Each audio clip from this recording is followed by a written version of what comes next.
Back to our coverage of Monsoon 2022, and as the storms move in, so do the scorpions and the toxic toads. And don't forget rattlesnakes. They can be dangerous to people and pets. Well, one family in Santan Valley, they're using their own tragedy to raise awareness. Our Jordan Bonke has the story, all new at 10. We're a family with the dog, so... Jamie Nabour may not be from the U.S., but she and her family of 5 were celebrating the 4th of July a week after moving into their Santan Valley home when they became a family of 4. The worst thing that could have happened to us because we're far away from family. Good girl. She and her husband let their 3 miniature Doberman pinschers out in the backyard. She noticed one of their dogs, Fionn, was limping, and pretty soon things went from bad to worse as they rushed her to the emergency vet. She was in a lot of pain, foaming, screaming.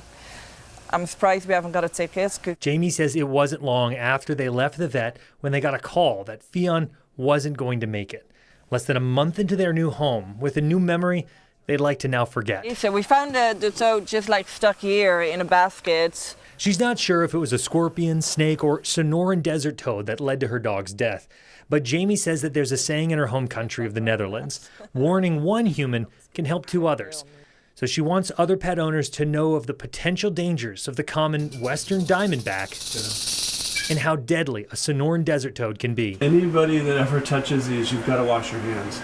Cale Morris is with the Phoenix Herpetological Sanctuary. His actual title is Venom Manager. But all toads are actually poisonous. He says after we see monsoon rains like Thursday, these toads come out in the hundreds. There's poisonous glands on either side of them as a defense against predators. And that poison is all over their skin. If a dog tries to eat or lick a toad, vets recommend you flush their mouth out with a hose. You can get that poison diluted quickly.